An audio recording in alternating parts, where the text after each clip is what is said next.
We are the Association for Child and Adolescent Mental Health, or ACAM for short.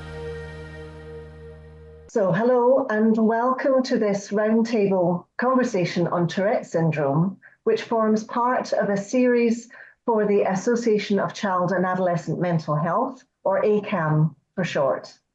I'm Dr. Seonaid Anderson. I'm a research psychologist and neurodiversity consultant with a strong interest in Tourette Syndrome. And I'm excited to be here today as part of this series of podcasts that ACAM is hosting on Tourette Syndrome. Over the course of this series, we've been looking at evidence-based research about Tourette Syndrome and other tic disorders, as well as education, treatments and research in this area. And today I'm honoured to be speaking with a group of people with a strong interest in tics and Tourette Syndrome. And I'll ask each of them now to introduce themselves. So I'm going to start in no particular order with Maddie Groom. Maddie, could you introduce yourself for people that are listening, please? Sure, yeah. So I'm Maddie Groom. I'm an associate professor at the University of Nottingham. I lead a research centre which focuses on ADHD and other neurodevelopmental disorders, including Tourette syndrome. And we have a lifespan focus on the work that we do. And we carry out research that spans a whole range of different topics, all the way from trying to understand the mechanisms of different conditions and difficulties, all the way up to trying to improve healthcare services for people experiencing those difficulties.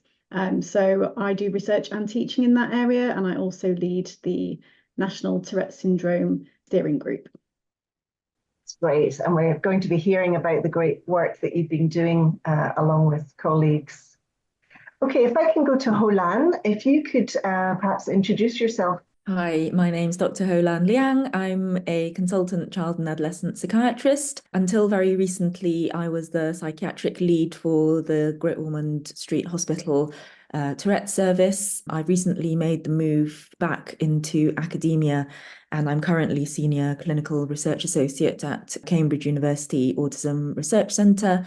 My interests are in neurodevelopmental disorders, so autism, ADHD, and of course, tics and Tourette syndrome. Wonderful. Thanks so much for joining us. Okay, Camilla Babbage. Camilla, can you tell us a bit about yourself, please?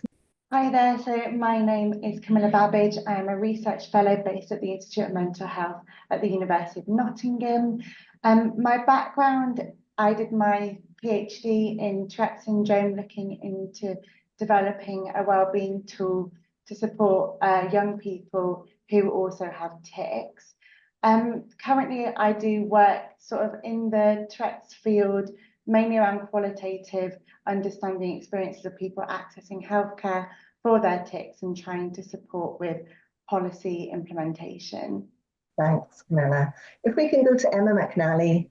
I'm Emma McNally. I'm a mum of a child with Tourette syndrome, and I'm also the CEO of the charity Tourette's Action. At the charity, we support anyone who has Tourette's, be that children or adults, and we support their families as well along the journey from diagnosis, once they're diagnosed, then support within education and employment and anything else that they've got going on in their life that they need support with for the Tourette's. Thanks, Emma.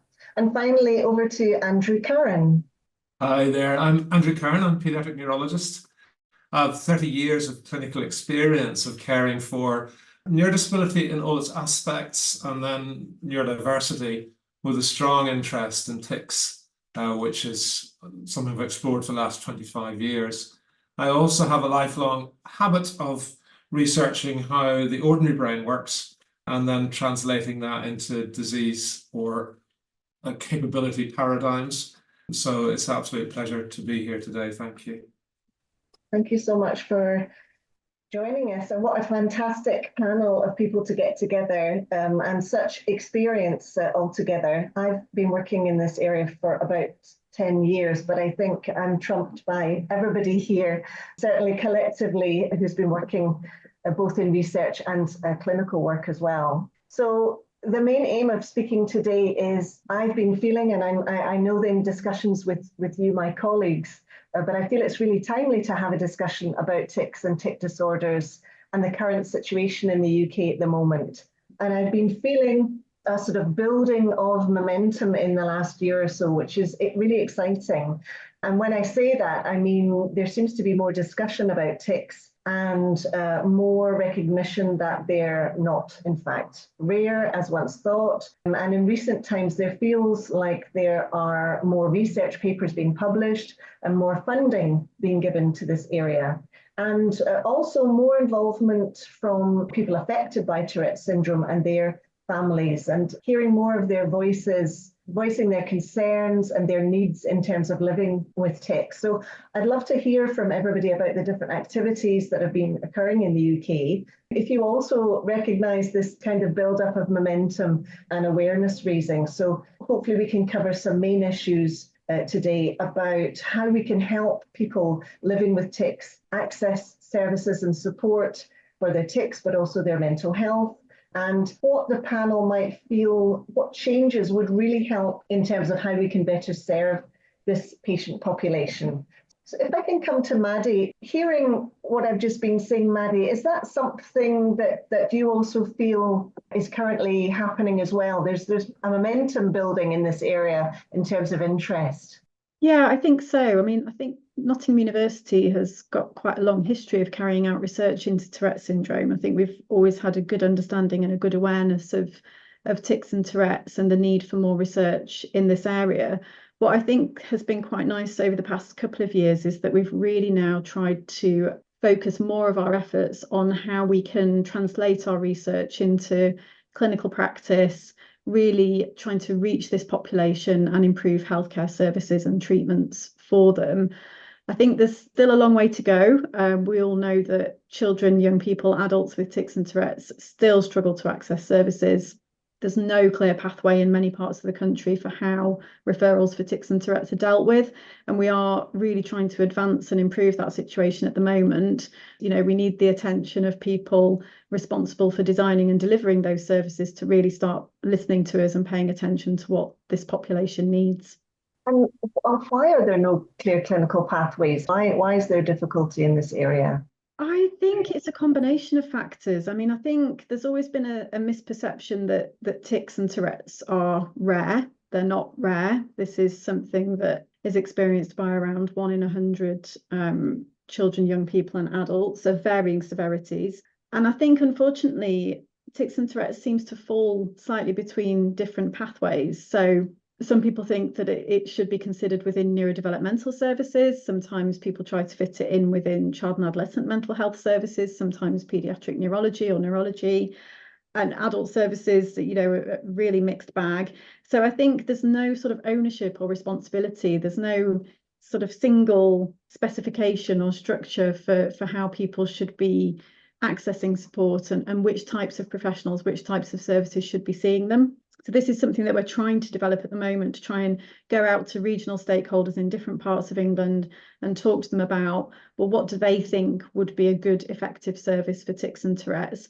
And what do we need to do to make that change happen? What would be a really good, clear, effective pathway that will result in appropriate assessment, treatment and ongoing support for children, young people and adults? So the work is happening, but it's, I think at the moment, still very much the case that people with tics and Tourette's fall between lots of different pathways and they're just not being seen effectively.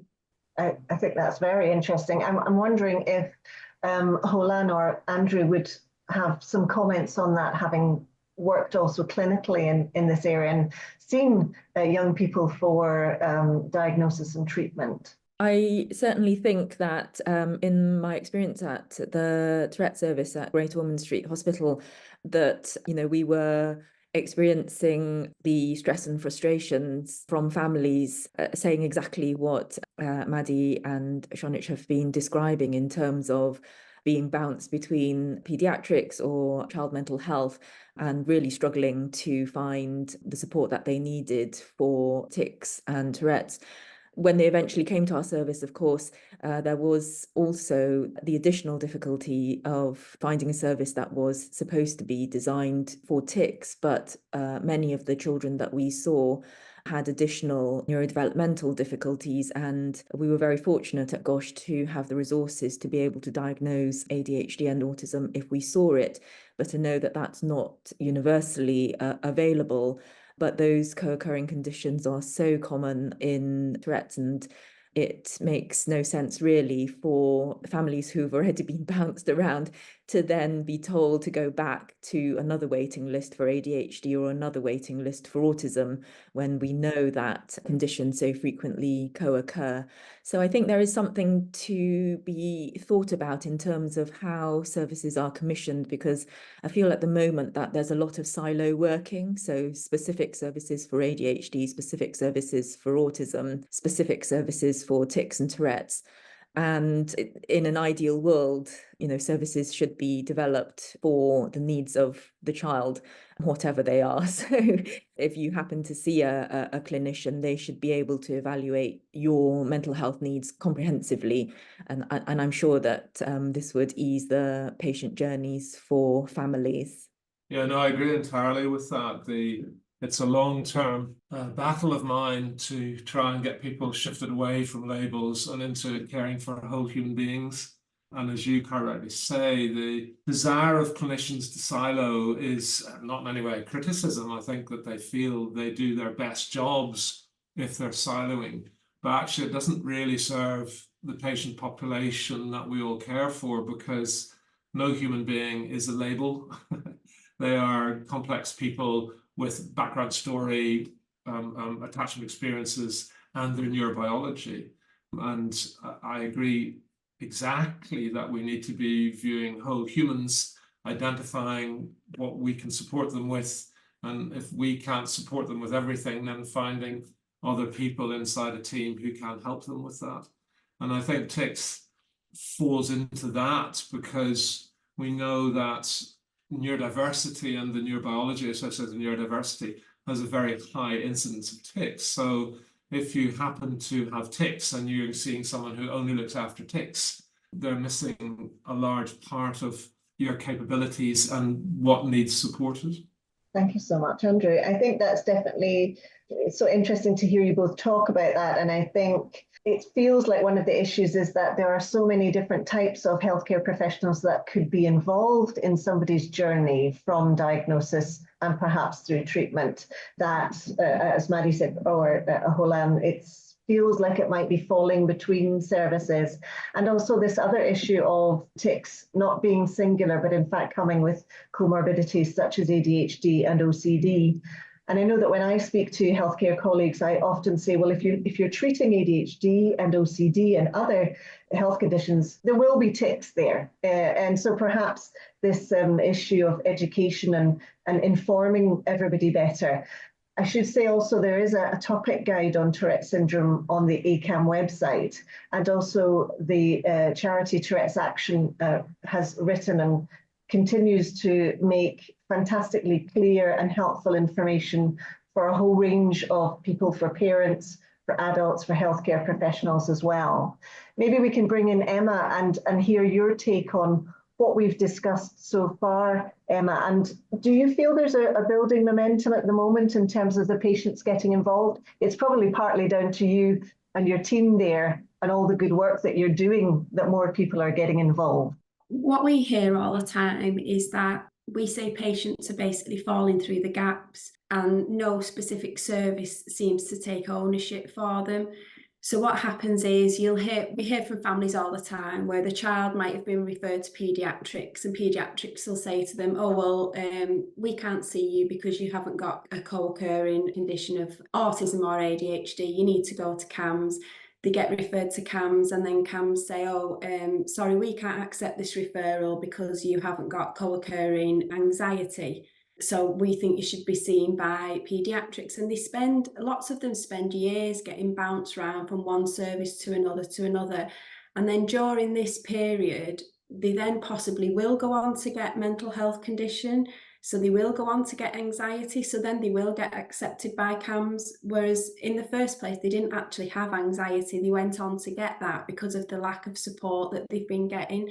So we hear that all the time, that they'll get bounced around. Some of them might get referred then onto a specialist service, like at GOSH, for instance. And when they do get there, they then will get diagnosed with possibly ADHD as well. Whereas if they'd have been seen in the very first instance by paediatrics and got a full assessment, they could have got the diagnosis earlier on. So we just hear basically that they spend years being bounced around the system, getting no further along. They're then struggling within school because they don't know what's going on. They don't know what they're dealing with. They're struggling at home because the families don't know what's going on. The parents might possibly be telling the child off for tics that they're doing because they don't understand that it's tics. And it's just a really tough time for families because they're spending all this time being bounced around. And we tell families to complain if there's no service in their area, because there should be a service. It's a requirement that your local area should be able to cater for the health needs of people who live there, but that isn't happening. We're trying to basically get the voices of the parents and the adults with Tourette's to be louder so that people can hear what's going on, because I think they've been quiet for a long time and kind of just put up with things thinking, oh, well, this is the way it is, but it shouldn't be that way. So we're encouraging them to complain and make their voices heard, really. And I think in some areas it's working. If a lot of parents in a particular area complain, then we're seeing new services being created, which is really good. I think, just can I add to that the issue typically in service development historically has always been a service develops because an individual healthcare professional thinks it's a good idea and puts in the work and the energy to get that service to happen. I think as this is going out to a broader audience, I would put a request out to all the individual healthcare professionals who see this, is have a think. This is a common life-altering condition. Diagnosing and managing it actually is incredibly important. It doesn't take an awful lot of work. And ask yourself as an individual healthcare professional, actually, can I start helping these people and their families? Because it's a family-wide condition. If your child has got a substantial tic disorder and is indeed developing psycho-emotional issues from that, the whole family is affected by that, and the family's life trajectory is altered. Thank you so much, Andrew. I think we've all come across misunderstandings still about Tourette syndrome in terms of even healthcare professionals sometimes not being informed as well as they could be and saying to patients, well, you're not swearing, for example. And we know that, in fact, that's not one of the necessities for a diagnosis, or they just don't know enough about this at all. They have a lack of this in their training also. I know that Camilla also, we've heard you were involved in making an animation also with the voices of people with Tourette syndrome. What did you take away from that in terms of what challenges they're facing? I think the things that we got from the analysis of those focus groups that we ran and then onto the animation that we developed, similar to what Andrew was just saying, that it was really dependent on one individual in the service saying, this is important, this should be listened to. And that could like make or break someone's experience within getting access to healthcare support. And I think we've also seen instances where people have moved out of those services and then suddenly the access to support has gone from that area, and then people suddenly don't have anyone to go to, and it just becomes impossible to really reach out and get support, which I think Emma did a lot of work around that particular instance of someone leaving a service and then suddenly no families had anywhere to go. We also saw in the themes around this idea that people were having to come up with their own preventative strategies at home, or having to seek their own support through social support groups to get any sort of access to any, even psychoeducation, or that there's just nothing formal available for these people, and that really do need better formalised support within the services. Maddie, did you have anything you wanted to add? Yeah, I think it was really insightful, wasn't it, trying to capture those experiences and make sense of them. But yes, I think overall there was just that general feeling that there are some individual examples of people successfully getting the support they need, but it was very piecemeal.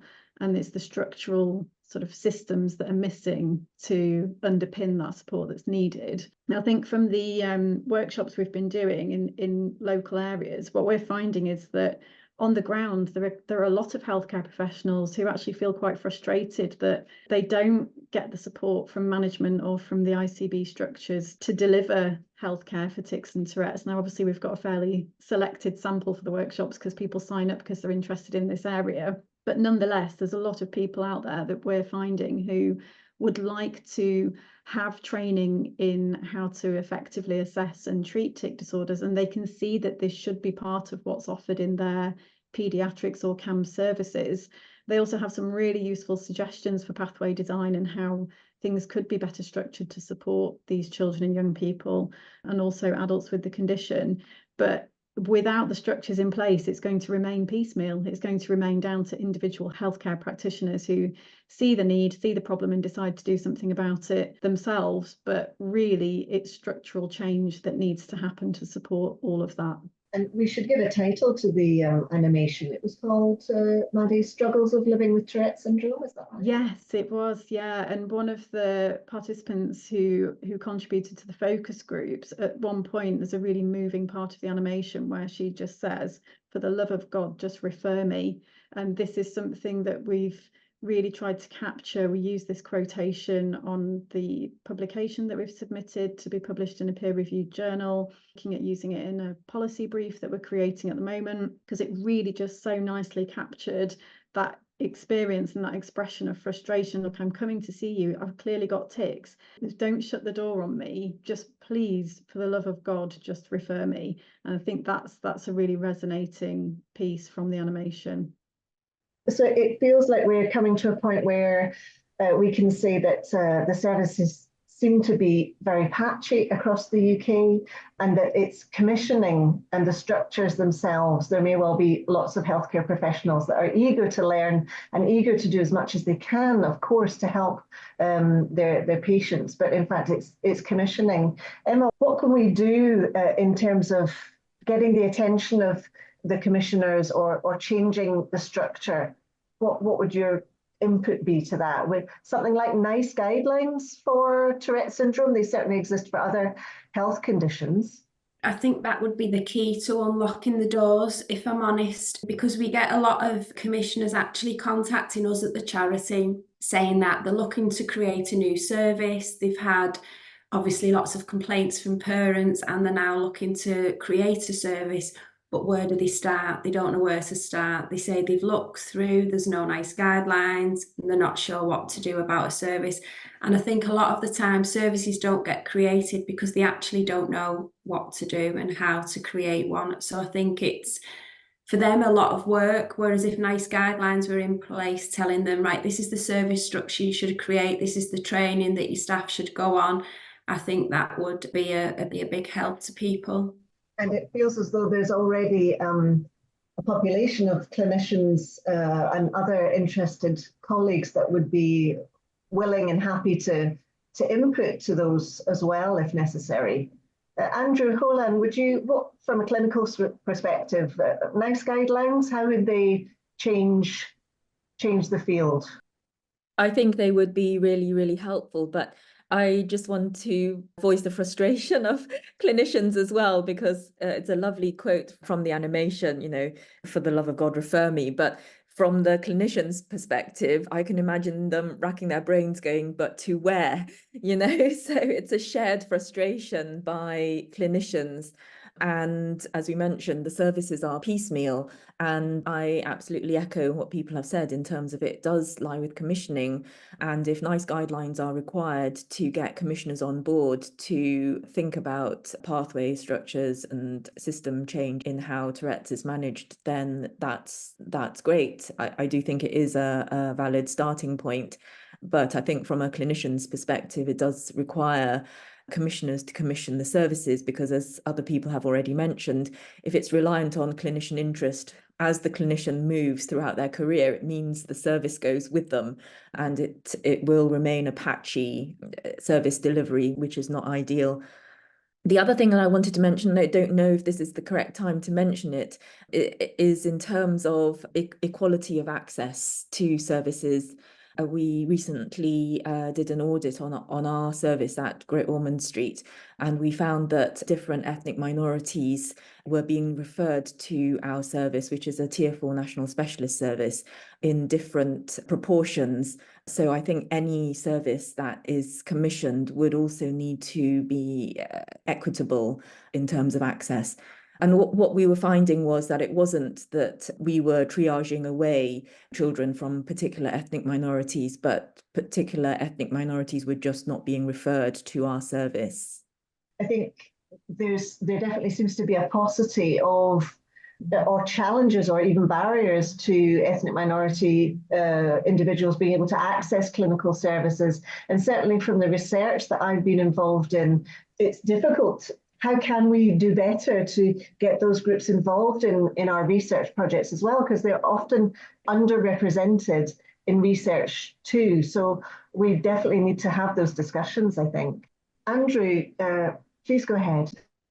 I was just going to agree that the provision of NICE guidelines moves towards a national availability. So I fully support that. Just to highlight that Holan's service is Tier 4, and I happen to know it's extremely good.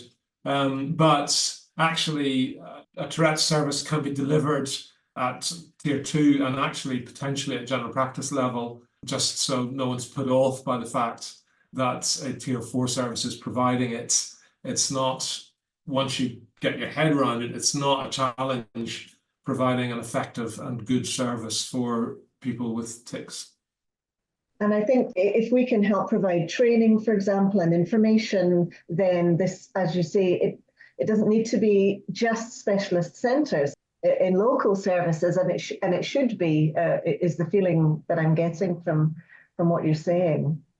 And Maddie, I'd like you to talk a little bit about the steering group that you're leading as well. That sounds really like a kind of force that's driving a lot of these discussions forward. Can you tell us a bit more about that? Yeah, absolutely. It's been a really great initiative. It sort of came about quite naturally because we made contact with Emma a few years ago as part of a campaign that she was running then, and invited a few people to come to a meeting to talk about some of these issues that we've all been discussing today, which snowballed and ended up being a huge online meeting. And then we've just grown and grown ever since. We meet online quarterly and we talk about all of these issues, but also how to try and deliver change, research that we need to do to make the evidence case for delivering change in this area. It's particularly interesting because in research, we are really encouraged and we really value working with patients and the public, with healthcare professionals, so that we're not just, academics stuck in an office coming up with ideas that don't really matter to anybody else. But usually it's quite hard to engage with those groups in a natural way. But for the Tourette steering group, it has been a really great force for change. And some of the research projects that we've now developed and have got funding for have been generated by the discussions in the steering group and include steering group members as co-applicants when we apply for funding for the research. So yeah, it's been fantastic, and it's enjoyable to be part of those discussions. And I think we are now starting to feel like some change is happening, and there's still a long way to go, but a great bunch of people to work with. And I think it also gives us a stronger voice, because one of the main aims of the group is to reach out to these policymakers, decision makers, and try and let them hear what we're saying and the importance of making change. And I think the group has all the right people within it, from people with lived experience, charity representatives, healthcare professionals, academics, all the right people involved to really have that representative voice and tell the decision makers what needs to happen to make change. It feels like a very positive initiative indeed. And hopefully by gathering the research evidence, then this can show where the gaps are and also you're coming up with solutions and suggestions and how things can be done better. And Emma, we shouldn't forget that also within the calendar year, there is an awareness month for Tourette syndrome and an awareness day. I know that Tourette's Action are always have lots of activities in that. Can you tell us a little bit about that? Yeah, so Tourette's Awareness Month runs from the 15th of May till the 15th of June, and the actual awareness day is on the 7th of June. We've got lots going on at the charity. Our campaign this year is called Tourette's Hurts, and we've got 5 posters created, each giving a different message. One of them talks about the pain associated with Tourette's. One talks about the exhaustion that you can feel if you've got tics all day. Another one talks about the social exclusion that you can feel. Another one talks about the lack of medical provisions out there and how that can have a massive burden on people and their families. And the last one talks about the need to suppress, not because you want to, but because to fit in with the social norm. So basically you're suppressing for other people. Those posters have now been released, and we'll get all the communities behind them, putting them up in their local area and sharing them. And on Awareness Day, we're asking buildings to light up green in support for the Awareness Day. So, and we want to basically try and show that when support is in place for the condition, things don't hurt quite as much. So if medical provisions were in place, if there was education and employment support, there was understanding from the general public, things wouldn't hurt quite as much, and it would be a lot easier for people to manage. Thanks, Emma. And I think it's great that you've been able to also get patients to raise their voices, and perhaps through your actions as well, we can apply some gentle pressure along with the research evidence as well to push for better services and better access for everybody in the UK that needs tic and Tourette syndrome support as well. And so just before we sort of round up, if everyone could give me some ideas or some overview that they have, but how can we, as this is mainly a clinical and practitioner audience that we'll be speaking to through ACAM, how can we best support healthcare professionals in their work in regards to tics and Tourette syndrome? Those listening to us now, what would be something we can say to them and share with them? Andrew, would you have something that you would impart from your experience?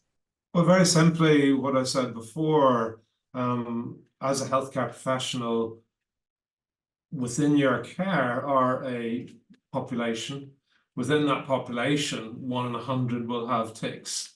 Tics are life-altering. Spend half an hour reading a bit about tics and see whether that's something appeals to you as support and care that you want to give to your population. Well, what would your message be to other healthcare professionals in the field that may not have your years of expertise of working with patients who have tics and Tourette syndrome? So I think similar to Andrew, I think the curiosity to learn about tics, it's a fascinating area. I came into tics and Tourette's with not much knowledge of it, coming from an autism and ADHD background. And I found it to be, really, really interesting. And there are lots of good resources out there for clinicians to learn about tics. I just wanted to mention that I think the diagnostic part is really important, in terms of, we were talking about the NICE guidelines earlier, but one of the things that has obviously been very prominent in the last couple of years is the emergence of new knowledge about functional tics. And I think that anyone who is in the field of tics and Tourette's need to also know about functional tics, because they will present in tics and Tourette's clinics. And of course, the treatment pathways are quite different. And so in terms of answering your question in terms of what clinicians should do is first have the curiosity and then attend, available training programs. I know that ACAM and Great Ormond Street also regularly do training programs for clinicians interested in tics, but also bear in the back of your mind the diagnostic sides and if possible, learn about functional tics so you can differentiate them. Absolutely. Thank you so much, Holan. Those are really excellent points. And Yes, I agree that ACAM also have some podcasts and information about functional tics as well. There's also the European Society for the Study of Tourette Syndrome as well, and that has some great resources too. Maddie, what would your sort of final closing words be? How can we support healthcare professionals? I mean, you're doing all of these different types of research projects based on this area. It's going to be very interesting to hear your results and see what changes you might suggest. But what would your closing remarks be to the healthcare professionals listening? I think, you know, if what we've said has inspired an interest in anybody working in relevant services and you'd like to find out more about the research that we're doing, support us in some way, whether that's taking part in any of the activities that we're running at the moment, or if you just want to hear about the findings as they emerge, then please reach out, make contact, take a look at our website. We're always keen to hear from people working in the field, hear their experiences and share our findings with them. So much. And I know, Camilla, also you're involved in quite a few different research projects too, so we hope to hear more from you about your results as well. Okay, thank you so much, everybody, for coming and speaking today and sharing your thoughts with the audience. If anyone listening would like more information on Tourette syndrome, they can look at the ACAM website, where they can find the Tourette syndrome topic guide, and of course, the podcasts in this In Conversation series. So please visit the ACAM website, that's www.acam.org, and you can follow them on social media by searching for ACAM. ACAMH. Thank you again to the panel of experts today, and we look forward to seeing you again next time.